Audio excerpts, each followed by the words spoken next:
Selamat pagi dan salam sejahtera diucapkan kepada Dr. Ismail.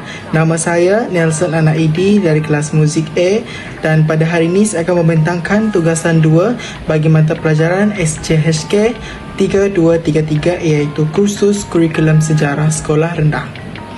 Tajuk yang akan dibahas pada hari ini adalah keberkesanan pengurusan kurikulum sejarah dalam menyokong pengajaran dan pembelajaran bermakna di bilik darjah. Pembentangan ini bertujuan untuk menjelaskan bagaimana guru melaksanakan pengurusan kurikulum sejarah berdasarkan dokumentasi standard kurikulum dan pentaksiran DSKP dan bagaimana ia disokong melalui pendekatan kajian, pengajaran dan pembelajaran bermakna PKPB bagi meningkatkan keberkesanan PDP di bilik darjah. Dalam konteks pendidikan semasa, KPPB menjadi satu pendekatan penting yang menekankan refleksi guru terhadap amalan PDP, kolaborasi antara rakan, sejawat serta penambahbaikan berterusan bagi memastikan proses pengajaran benar-benar memberi makna kepada murid. Oleh itu, dalam pembentangan ini, saya akan menerangkan bagaimana pengurusan kurikulum sejarah berpandukan DSKP dapat bersepadu dengan prinsip KPPB yang melahirkan pembelajaran yang aktif, berfokuskan kepada murid dan berimpak tinggi.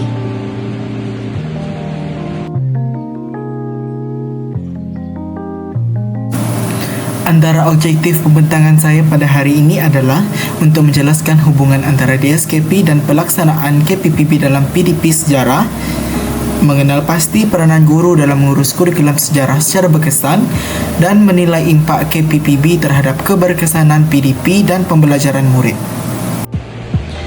2. Latar belakang dan DSKP sejarah.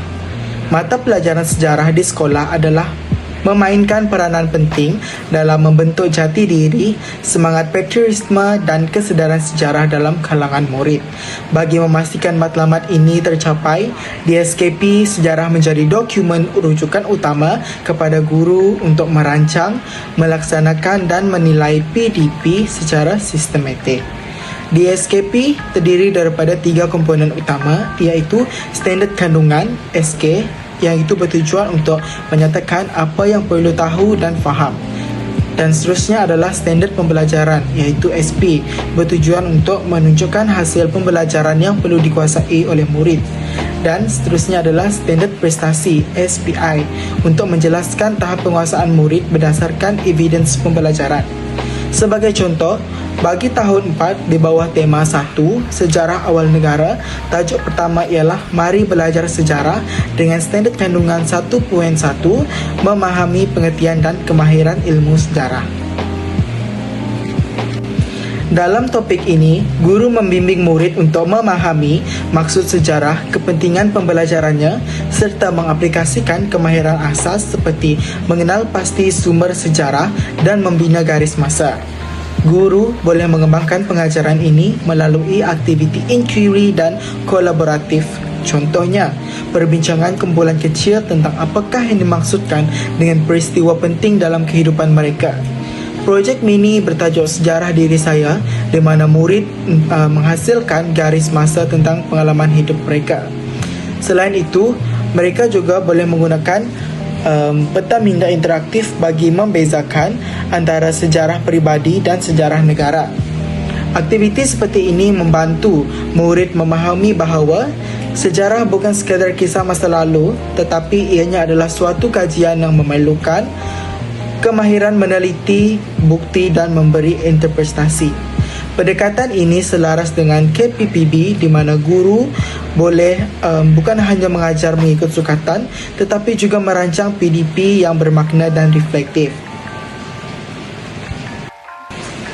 Seterusnya, KPPB menggalakkan guru untuk menganalisis amalan PDP sendiri, mengenal pasti kekuatan dan kelemahan pengajaran dan melaksanakan penambahbaikan melalui kolaborasi dengan rakan sejawat.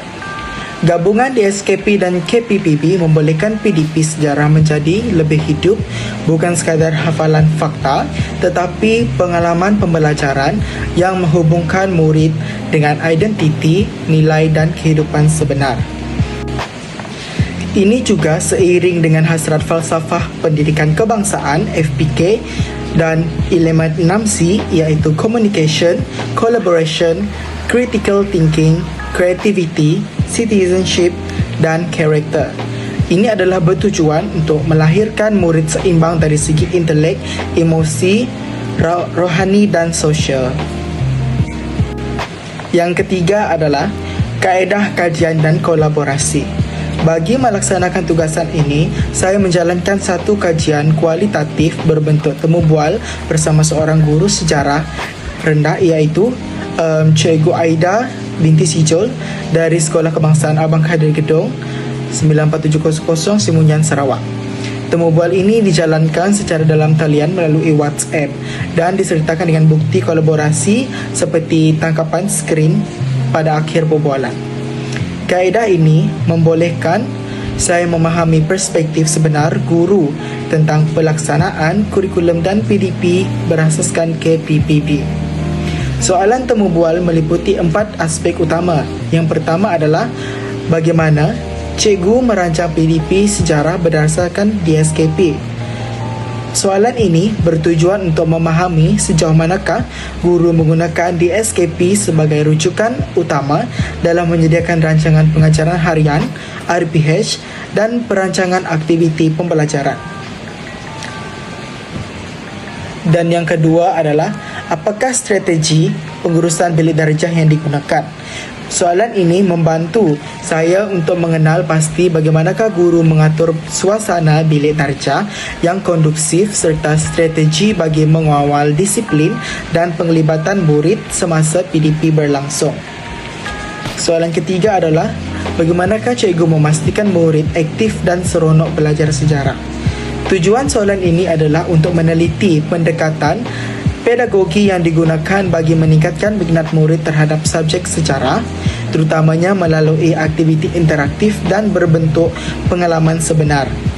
Dan soalan yang keempat adalah bagaimana cikgu menilai keberkesanan PDP sejarah. Soalan terakhir ini menelusuri amalan pentaksiran guru, termasuklah kaedah refleksi dan penilaian kendiri yang dijalankan selepas PDP, sama ada secara formatif atau sumatif. Pendekatan kolaboratif ini bukan sekadar untuk mengumpul data, tetapi ianya juga untuk membina kefahaman profesional tentang bagaimana prinsip KPPB diaplikasikan dalam pengajaran sebenar di bilik darjah. Keempat, dapatan kajian dan perbincangan. Hasil temu bual menunjukkan bahawa Cikgu Aida amat menekankan perancangan PDP yang berpandukan DSKP dan pembelajaran berasaskan pengalaman bermakna. Antara dapatan utama ialah yang pertama, perancangan berasaskan DSKP. Cikgu Aida menyatakan bahawa setiap PDP bermula dengan analisis DSKP untuk menentukan SK dan SP yang hendak dicapai. Contohnya, sebelum mengajar tajuk Mari Belajar Sejarah, cikgu mengenal pasti hasil pembelajaran, kemudian menyediakan RPH yang selari dengan tema dan objektif DSKP. Beliau juga menggunakan KPPB untuk menilai keberkesanan RPH untuk memastikan aktiviti benar-benar tercapai mengikut standard pembelajaran. Yang kedua pula adalah strategi pengurusan bilik darjah. Guru mengamalkan pendekatan pembelajaran kooperatif di mana murid dibahagikan kepada kumpulan kecil, diberi tugasan berbentuk peta minda dan perbincangan kes. Susun atur bilik darjah adalah fleksibel dan memberi ruang kepada interaksi aktif. Ini membantu guru untuk mengawal kelas sambil memberi peluang kepada murid untuk berfikir secara kritikal dan berkolaborasi. Aktiviti seperti gallery walk dan permainan sejarah digunakan untuk menarik minat. Suasana pembelajaran dibina berdasarkan hormat, keterlibatan aktif dan nilai murni. Manakala yang ketiga pula adalah penggunaan teknologi digital. Guru menggunakan aplikasi seperti Padlet, Canva dan video YouTube sejarah tempatan untuk menjadikan PDP lebih menarik. Teknologi ini membantu murid untuk memahami kronologi peristiwa sejarah dengan lebih visual dan kontekstual. Contohnya, murid menonton video sejarah awal manusia sebelum membuat refleksi bertulis dalam Padlet. Manakala yang keempat adalah pentaksiran dan refleksi. Guru melaksanakan pentaksiran formatif melalui aktiviti kuis dalam kuisis dan Kahoot. Selepas aktiviti dijalankan, guru menilai kefahaman murid dan memberi maklum balas segera. Refleksi harian direkodkan dalam bentuk buku refleksi PDP untuk menilai keberkesanan strategi pengajaran. Kesimpulannya, dalam dapatan ini, ianya menunjukkan bahawa apabila DSKP disepadukan dengan prinsip KPPB, PDP sejarah menjadi lebih interaktif, reflektif dan membina kefahaman murid secara mendalam dan memupuk nilai terhadap identiti bangsa. Yang kelima adalah peranan KPPB dalam menyokong pengurusan kurikulum sejarah. Kajian pengajaran dan pembelajaran bermakna KPPB memainkan peranan penting sebagai kerangka peningkatan profesional guru secara berterusan. Dalam konteks pengurusan kurikulum sejarah, KPPB bertindak sebagai jambatan antara perancangan kurikulum berpandukan DSKP dengan pelaksanaan PDP sebenar di bilik darjah. Ia memastikan setiap subjek pengajaran dirancang, dilaksana, diperhati dan ditambah baik secara sistematik melalui refleksi dan kolaborasi profesional. Yang pertama, merancang PDP yang kontekstual dan berpusatkan murid. Melalui KPPB, guru dapat menyesuaikan rancangan PDP agar lebih relevan dengan latar belakang dan keperluan murid. Dan dalam subjek sejarah, guru digalakkan untuk mengaitkan topik seperti tokoh, peristiwa dan warisan dengan konteks kehidupan semasa agar murid dapat memahami nilai dan pengajaran dalam mata pelajaran sejarah. Pendekatan ini menjadikan pengajaran lebih bermakna dan membina pemikiran reflektif secara patriotisme dalam diri murid. Yang kedua pula adalah menggalakkan inovasi pedagogi. KPPB turut menjadi pemangkin kepada inovasi dalam kaedah dan pendekatan pengajaran. Guru digalakkan bereksperimen dengan pelbagai strategi seperti penggunaan teknologi digital, aktiviti berasaskan projek PBL, simulasi sejarah, permainan peranan iaitu role play dan penggunaan sumber tempatan. Pendekatan ini bukan sahaja menarik minat murid tetapi juga untuk meningkatkan kemahiran abad ke-21 seperti pemikiran kritikal, kolaborasi dan komunikasi. Dan yang keempat pula adalah penilaian berdasarkan bukti pembelajaran sebenar. Salah satu kekuatan KPPB ialah penekanannya terhadap penilaian autentik. Guru tidak hanya sebagai menilai pencapaian murid berdasarkan keputusan ujian, tetapi turut menilai bukti pembelajaran sebenar seperti hasil kerja murid, pemerhatian tingkah laku, refleksi serta perbincangan kumpulan. Melalui cara ini, guru memperoleh gambaran lebih menyeluruh tentang keberkesanan PDP dan kemajuan murid dalam memahami kandungan sejarah. Yang keenam adalah impak terhadap murid dan guru. Pelaksanaan KPPB dalam konteks pengurusan kurikulum sejarah memberi impak yang sangat positif, bukan sahaja kepada murid, malah kepada guru sebagai pelaksana utama PDP. Bagi murid, pendekatan KPPB menjadikan pembelajaran sejarah lebih menyeronokkan dan bermakna. Melalui aktiviti kolaboratif, simulasi sejarah serta pembelajaran berasaskan projek, murid lebih terlibat secara aktif dalam proses pembelajaran. Mereka bukan sekadar mendengar penerangan guru, tetapi menjadi peneroka maklumat dan mencipta makna terhadap apa yang dipelajari. Kesan langsung daripada pendekatan ini ialah peningkatan minat dan motivasi murid terhadap subjek sejarah akan semakin meningkat. Mereka mula melihat sejarah sebagai kisah hidup yang dekat dengan diri, bukan sekadar hafalan tarikh dan tokoh. Selain itu, murid turut membangunkan kemahiran abad ke-21 seperti kolaborasi dalam kumpulan, komunikasi berkesan dan pemikiran kritikal apabila mereka menilai sumber sejarah serta membuat interpretasi sendiri. Lebih penting, pembelajaran sejarah membantu mereka untuk menghubungkan ilmu dalam kehidupan sebenar untuk membentuk nilai patriotisme dan identiti kebangsaan yang kukuh sejak usia muda. Bagi guru pula, pelaksanaan KPB ini adalah untuk membuka ruang kepada refleksi sendiri, yang lebih mendalam. Guru menilai semula keberkesanan strategi PDP mereka berdasarkan pemerhatian, maklum balas murid dan data pembelajaran yang dikumpul. Melalui sesi kolaboratif bersama rakan sejawat seperti perbincangan profesional atau komuniti pembelajaran PLC, guru berkongsi cabaran, idea inovatif dan amalan terbaik bagi memperkukuhkan mutu pengajaran. Proses ini bukan sahaja meningkatkan profesionalisme guru, tetapi juga untuk membina budaya kerja berasaskan bukti, evidence-based practice, di mana setiap guru terlibat untuk penambahbaikan supaya dibuat secara sistematik berdasarkan dapatan sebenar dalam PDP. Secara keseluruhannya, gabungan DSKP dan KPPB menjadi PDP sejarah lebih berkesan dan berfokus kepada pembangunan insan secara menyeluruh. Ini bukan sahaja membentuk murid yang berilmu dan berakhlak, tetapi ianya juga untuk melahirkan guru yang reflektif, inovatif dan sentiasa berusaha untuk memperkaya pengalaman pembelajaran di bilik darjah. Kesannya, wujudlah budaya kolaboratif di sekolah yang menyokong kualiti pendidikan dan kesejahteraan pembelajaran untuk jangka masa yang panjang. Yang ketujuh adalah cabaran dan cadangan penambahbaikan.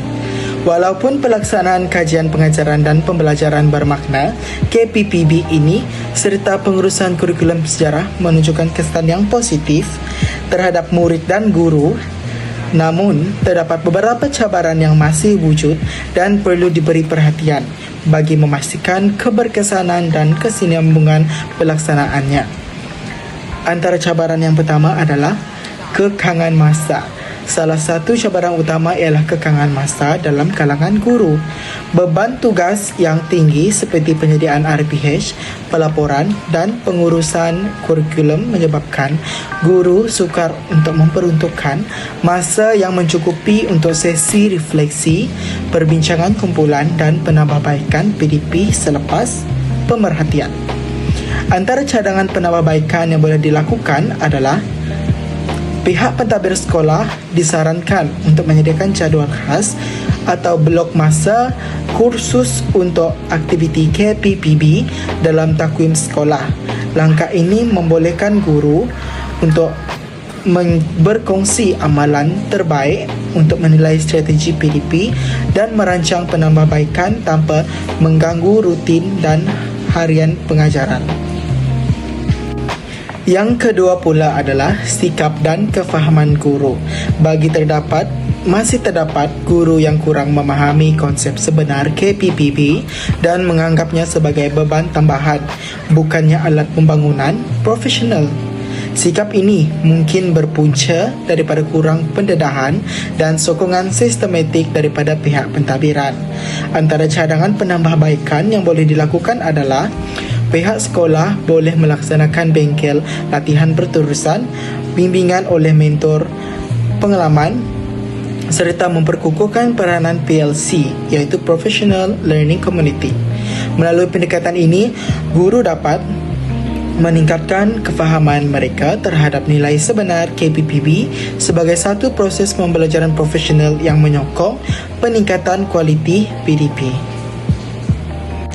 Yang ketiga pula adalah sumber dan sokongan teknologi. Sekolah-sekolah di kawasan luar bandar sering berhadapan dengan kekurangan peralatan teknologi capaian internet yang lemah dan sumber digital yang terhad. Situasi ini menyukarkan pelaksanaan aktiviti PDP sejarah yang memerlukan bahan multimedia atau pembelajaran interaktif. Cadangan yang boleh dilakukan adalah guru digalakkan menggunakan sumber sejarah tempatan seperti artifak, tokoh masyarakat dan tempat bersejarah di komuniti sebagai bahan pembelajaran alternatif. Selain itu, pihak sekolah juga boleh menjalinkan kerjasama dengan PIK iaitu Pusat Internet Komuniti atau agensi luar bagi menyediakan akses teknologi dan latihan asas ICT kepada guru serta murid. Manakala yang keempat pula adalah pentaksiran yang terlalu berorientasikan peperiksaan. Sebahagian guru masih menumpukan kepada pencapaian akademik semata-mata yang berasaskan ujian dan peperiksaan. Pendekatan ini bertentangan dengan semangat KPPB yang menekankan proses pembelajaran bermakna dan pembangunan kemahiran abad ke-21. Antara cadangan penambahbaikan yang boleh dilakukan adalah perlu ada usaha untuk bersepadu untuk memperkukuhkan penilaian autentik yang memberi tumpuan kepada pemerhatian, portfolio, refleksi murid serta tugasan berasaskan projek. Pentadbir sekolah juga disarankan untuk memberikan pengiktirafan kepada guru yang mengamalkan pentaksiran alternatif sebagai satu bentuk inovasi PDP. Antara rumusan yang boleh dibuat adalah secara keseluruhannya, pelaksanaan KPPB memerlukan komitmen bersama antara guru, pentadbir dan komuniti sekolah. Dengan menangani cabaran yang dikenal pasti melalui pendekatan kolaborasi dan sistematik ini, pengurusan kurikulum sejarah bukan sahaja dapat dipertingkatkan dari segi kualiti pelaksanaan, malah dapat mewujudkan budaya pembelajaran profesional yang berterusan dan bermakna dalam kalangan warga pendidik. Kesimpulannya adalah pengurusan kurikulum sejarah yang berpaksikan dokumen standard kurikulum dan pentaksiran DSKP perlu disokong dengan pelaksanaan kajian pengajaran dan pembelajaran bermakna iaitu KPPB agar proses PDP benar-benar memberi impak positif terhadap pembelajaran murid. DSKP menyediakan asas dan hala tuju pembelajaran yang sistematik, manakala KPPB berperanan sebagai mekanisme penambahbaikan berterusan yang memastikan kurikulum dilaksana secara efektif, relevan dan dinamik. KPPB juga bukan sekadar satu kaedah kajian pengajaran, tetapi merupakan pendekatan pembangunan profesional guru yang berterusan. Melalui proses refleksi kendiri, kolaborasi antara rakan sejawat dan perbincangan PDP, guru dapat mengenal pasti kekuatan serta kelemahan strategi pengajaran mereka. Hal ini membolehkan guru untuk menambah baik pendekatan, sumber serta kaedah penilaian agar lebih menepati keperluan dan gaya pembelajaran murid. Apabila kedua-dua aspek ini, DSKP dan KPPB, digabungkan, pengajaran sejarah menjadi lebih bermakna, aktif dan kontekstual. Murid bukan sahaja memperoleh pengetahuan tentang peristiwa dan tokoh sejarah, tetapi juga membangunkan kemahiran berfikir secara kritikal, empati terhadap perjuangan bangsa, serta semangat patriotisme. Dalam masa yang sama, guru berperanan sebagai fasilitator pembelajaran yang membimbing murid untuk meneroka, menilai dan menghubungkan peristiwa sejarah dengan realiti kehidupan masa kini. Pendekatan ini juga selaras dengan hasrat falsafah pendidikan kebangsaan FPK untuk melahirkan insan yang seimbang dari segi intelek, harmoni, rohani, emosi dan jasmani, berilmu, berakhlak mulia serta cinta akan negara. Melalui pengurusan kurikulum dan KPPB yang mantap, mata pembelajaran sejarah bukan sahaja dianggap subjek menghafal fakta semata-mata, tetapi menjadi medan pembentukan jati diri dan identiti kebangsaan. Oleh itu, keberhasilan pelaksanaan KPPB dalam pengurusan kurikulum sejarah bergantung kepada komitmen semua pihak, guru, pentadbir murid dan komuniti sekolah. Untuk menjadikan amalan reflektif, kolaboratif dan inovatif ini sebagai budaya kerja utama dalam pendidikan. Sekian, terima kasih.